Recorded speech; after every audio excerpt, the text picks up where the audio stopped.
चलिए छात्रों, इससे आगे क्वेश्चन नंबर है आपका, देखिए 6 का घा। 6 का घा पहले, ठीक है। घा है आपका, आप इसका एक ठोस खिलौने के अर्धगोले के आकार का, ठीक, जिस पर एक लंबवतीय शंख गद्दा आरोपित है। देखिए ये आपका अर्धगोला पहले, ठीक है, इसके ऊपर एक शंख गद्दा आरोपित है, ठीक है। फिर आपसे कहा है लंबवतीय शंख के गद्दा आरोपित है, इस शंख की ऊंचाई आपको दी है 2 सेंटीमीटर, ठीक है।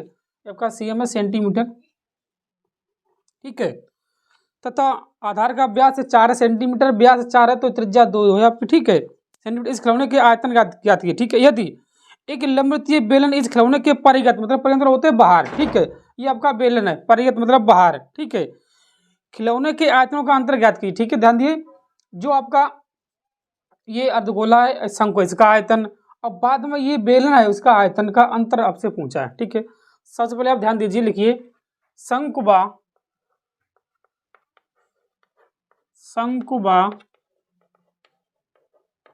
अर्धगोले की त्रिज्या 2 सेंटीमीटर है, ठीक है। फिर आप लिखिए शंकु की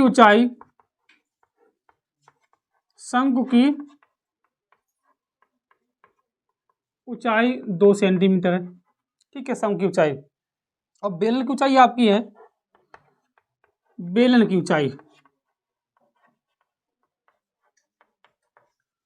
ऊंचाई 4 सेंटीमीटर है, और बेलन की त्रिज्या 2 ही सेंटीमीटर। देखिए ये आपका बेलन है, त्रिज्या 2 सेंटीमीटर लिखिए। बेलन की त्रिज्या ये भी आपकी 2 ही रहे, बेलन की त्रिज्या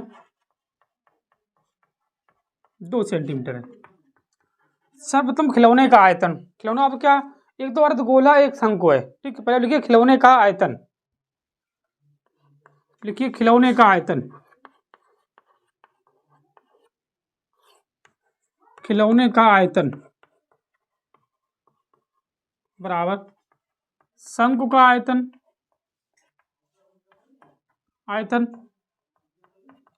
प्लस अर्धगोले का आयतन।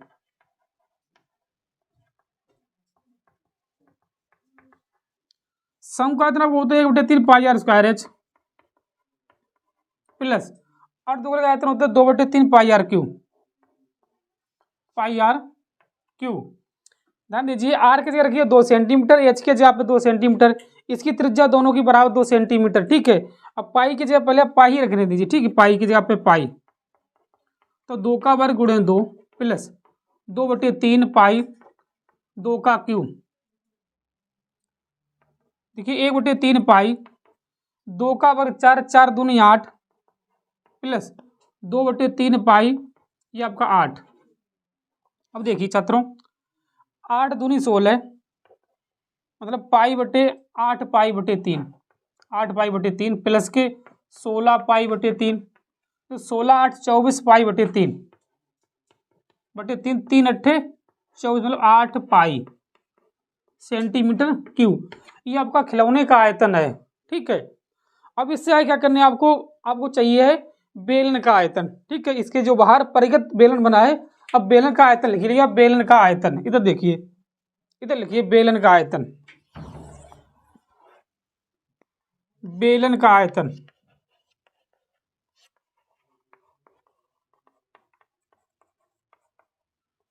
बेलन का आयतन होते हैं पाई आर स्क्वायर एच। पाई की जगह पाई रहने दीजिए, 2 के का वर्ग 2, एच के जगह पे 4। देखिए पाई 2 का वर्ग 4 गुणे 4 मतलब 4 चौक 16 पाई सेंटीमीटर क्यूब। ये आपका बेलन का आयतन। हमसे अंतर पूछा था छात्रों, अंतर ये आपका बेलन का है 16 पाई, ठीक है, वो आपका है 8 पाई। इसे आप घटाइए कितना बचे 8 पाई, यही आपका अंतर होगा 8 पाई सेंटीमीटर क्यूब। ये इसका आंसर है, ठीक है। क्वेश्चन नंबर ये आपका है घा का, ठीक है। इससे अधिक क्वेश्चन नंबर है घा, आपसे माध्यिका पूछिए, ठीक, पहले इसे आप नोट करिए। चलिए छात्रों, इससे आगे क्वेश्चन नंबर है का, ठीक है। आपका देखिए घा है 6 का घा, आपसे कहा माध्यिका ज्ञात कीजिए, ठीक है। ये आपका प्राप्तांक है, ये आपकी बारंबारता है, विद्यार्थियों की संख्या, ये आपकी संचयी बारंबारता आपको निकालना पड़ेगी। ये आपका माध्यिका बराबर सूत्र होता है माध्यिका बराबर एल प्लस n/2 माइनस के सी एफ बटे में एफ गुणे में एच, ये आपकी माध्यिका होती है। ठीक है, अब देखिए सबसे पहले तो आप संचयी बारह मतलब आपको चाहिए, लिखिए 2, 10 और 2 12, 12 और 12 24, 24 और 15 39, 39 और 13 देखिए 9 और 3 12 42 मतलब 52, 52 8 60 और 60 और 4 64, मतलब आपके n बराबर जो है 64 आया। हमें चाहिए n/2, तो 64/2 मतलब 32 है। अब देखिए आपका 32 जो है इस वाले पद में हो है 39 वाले में, इसी के सामने ये आपकी एफ है, इसी के ऊपर जो आपकी सी एफ है, इसी की निम्न सीमा आपकी एल है, इन दोनों का अंतर वर्ग अंतराल का अंतर आपके पास एच है, कितना है 10 है। ठीक है, एल आपके पास 30 है, एफ आपके पास 15 है, सी एफ आपके पास कितना है 24 है। इसमें खाली अम्मा रखने वो, ठीक है। देखिए एल की जगह आप रख दीजिए, एल की जगह 30 प्लस n/2 आपके पास 32 है, लिखिए 32 माइनस के सी एफ आपके पास कितना, देखिए सी एफ आपके पास 24 है तो 24 लिखिए, ई एफ आपके पास 15 है तो 15 लिखिए, एच आपके पास 10 है। अब देखिए पहले आप 5 दूनी 10 और 5 तीन 15, तो 30 प्लस 32 में से आपके 24 जो हैं, तब कितने बचे हैं देखिए छात्रों 8 बचे हैं, बटे में 3 2, तो देखिए 8 दूनी 16, भाग दीजिए, देखिए 3 पचे 15, 3 त्रिका 9, हिसाब जरूर तो 35.33, यही आपका आंसर है इसका। ठीक है, बढ़िया सवाल है। इससे आगे देखिए क्वेश्चन नंबर है आपका 7 का। ठीक है, पहले इसे आप नोट करिए, इससे आगे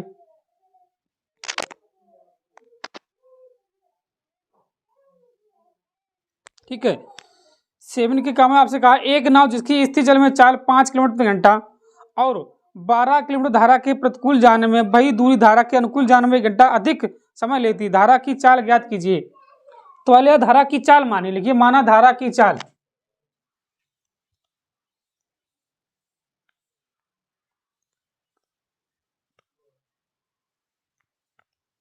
माना धारा की चाल,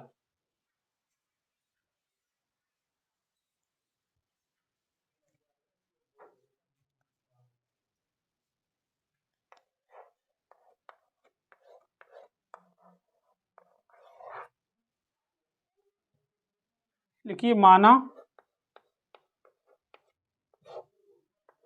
धारा की चाल,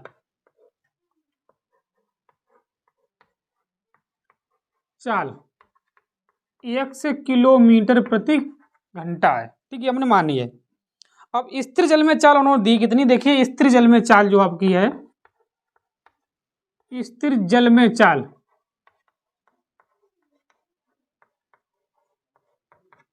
5 किलोमीटर प्रति घंटा है। अब धारा के अनुकूल जाने में चाल लिखिए, धारा के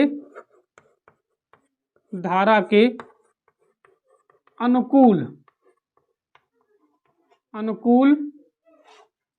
जाने में चाल,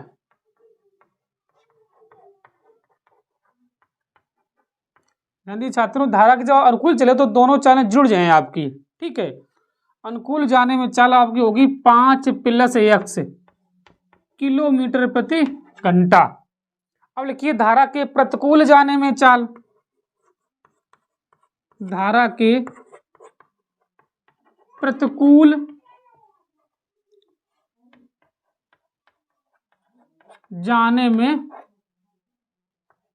चाल 5 - 1 किलोमीटर प्रति घंटा है।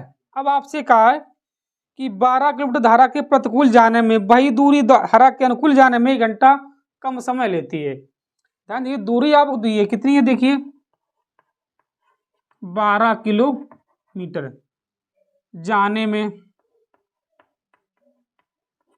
तथा आने में। जब धारा के दिशा में चल रहे हैं तो 1 घंटा कम लगे, धारा के विपरीत जो है 1 घंटा अधिक लगता है। ठीक है, तो हमें क्या करना है, हमें विपरीत वाले में से अनुकूल जाने उसे हमें घटाना है, ठीक है। देखिए आने में 1 घंटा कम लगता है। अब देखिए दूरी आपकी 12 है, अब हमें इसमें घंटा ज़्यादा लग रहा हो क्योंकि चाल जब विपरीत हो रही है तब घंटा अधिक लग रहा हो, तो इसे विपरीत को पहले लिखें। 5 माइनस के एक्स माइनस 12/5 प्लस एक्स बराबर में 1 घंटा जो है अंतर रहता है। इसमें 1 घंटा अधिक लग रहा हो, इसमें 1 घंटा कम लग रहा हो, तो ठीक है। क्योंकि अनुकूल में दोनों चालें जुड़ जाती हैं और प्रतिकूल में चालें घट जाती हैं, ठीक है। तब देखिए हंस पहले आप 12 कॉमन लीजिए, 5 minus x minus 1/5 plus x बराबर 1। अब कैंची गुणा करिए, 5 प्लस एक्स, इधर देखिए माइनस के 5 आपके प्लस के एक्स हो जाए बटे में 25 माइनस के एक्स स्क्वायर आपका होगा बराबर में 1। अब 5 से 5 से कैंसिल करिए, ठीक है। अब इधर देखिए 12 एक्स से आपके 2x होगा, 25 माइनस के एक्स स्क्वायर बराबर में 1। देखिए 12 दूनी 24, तो 25 माइनस के एक्स स्क्वायर बराबर में 24 एक्स। आपने उधर भेज दो एक्स स्क्वायर प्लस के 24 एक्स माइनस के आपके 25 हुई हैं, तो 24 है, ठीक है, बराबर में 0। अब गुणा भैया 25 आपका 0, ठीक है। अब घटाना बच्चे 24, तो भाई 24 एकन 24 होगा आपका, ठीक है। इसे हटा रहे फिर अब से, ठीक है, इसे आप नोट कर ले एक बार, ठीक है, इससे हटा रहे।